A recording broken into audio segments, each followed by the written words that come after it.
ಇನ್ನು ಕಾಂಗ್ರೆಸ್ನಲ್ಲಿ ಕುರ್ಚಿ ಕಿತ್ತಾಟ ಮತ್ತೆ ಶುರುವಾಗಿದೆ. ಡಿ ಕೆ ಶಿವಕುಮಾರ್ ಅವರು ಸಿಎಂ ಆಗೋದು ಪಕ್ಕಾ, ಆದರೆ ಈ ಸಂದರ್ಭ ಅದು ಬೇಡ ಅಂತ ಅವರ ಬೆಂಬಲಿಗ ಬಸವರಾಜ್ ಶಿವಗಂಗಾ ಅವ್ರು ಮಾತನಾಡಿರ್ತಕ್ಕಂಥದ್ದು. ಈ ಸಂದರ್ಭದಲ್ಲಿ ಅದು ಬೇಡ, ಬಟ್ ಅವ್ರು ಸಿಎಂ ಆಗೋದು ನಿಜ ಅಂತ.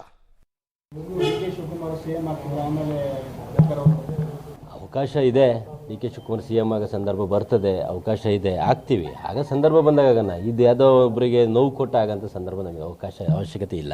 ಆಗ್ತೀರ ಅಂತ ಹೇಳಿದ್ನಲ್ಲ, ಮುಂಚಿಂದನೇ ಹೇಳ್ತೀನಿ, ಇವಾಗಲೂ ಹೇಳ್ತೀನಿ, ಅವ್ರು ಡಿ ಕೆ ಶಿವಕುಮಾರ್ ಸಾಹೇಬ್ರು ಸಿ ಎಂ ಆಗೋವ್ರಿಗೆ ಆ ವಾದನೆ ನಂದು. ಆದರೆ ಈ ಸಂದರ್ಭದಲ್ಲಿ ಅದು ಬೇಡ. ಅವಕಾಶ ಇದೆ, D K Shivakumar C M ಆಗೋ ಸಂದರ್ಭ ಬರ್ತದೆ, ಅವಕಾಶ ಇದೆ, ಆಗ್ತೀವಿ. ಆಗ ಸಂದರ್ಭ ಬಂದಾಗ ಇದು ಯಾವುದೋ ಒಬ್ಬರಿಗೆ ನೋವು ಕೊಟ್ಟ ಆಗಂತ ಸಂದರ್ಭ ನಮಗೆ ಅವಶ್ಯಕತೆ ಇಲ್ಲ. ಆಗ್ತೀರ ಅಂತ ಹೇಳಿದ್ನಲ್ಲ, ಮುಂಚಿಂದನೇ ಹೇಳ್ತೀನಿ, ಇವಾಗಲೂ ಹೇಳ್ತೀನಿ, ಅವ್ರು ಡಿ ಕೆ ಶಿವಕುಮಾರ್ ಸಾಹೇಬ್ರು ಸಿ ಎಂ ಆಗೋವ್ರಿಗೆ ಆ ವಾದನೆ ನಂದು. ಆದರೆ ಈ ಸಂದರ್ಭದಲ್ಲಿ ಅದು ಬೇಡ.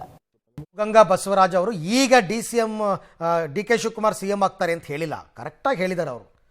ಅವರ ಮುಂದೊಂದು ದಿನ ಆಗ್ತಾರೆ, ಈ ಸಂದರ್ಭ ಬೇಡ, ಬೇರೆಯವರೊಬ್ಬರಿಗೆ ನೋವು ಕೊಟ್ಟು ಸಿ ಎಂ ಆಗೋದು ಬೇಡ ಅಂತ ಸ್ಪಷ್ಟವಾಗಿ ಹೇಳಿದ್ದಾರೆ. ಬಟ್ ಅವ್ರು ಯಾವತ್ತಾದರೂ ಒಂದಿನ ಸಿ ಎಂ ಆಗ್ತಾರೆ ಅಂತ, ಯಾವತ್ತಾದರೂ ಒಂದಿನ ಸಿ ಎಂ ಆಗ್ತಾರೆ, ಬಟ್ ಈಗಲ್ಲ ಅಂತಲೇ ಹೇಳಿದ್ದಾರೆ ಅವರು.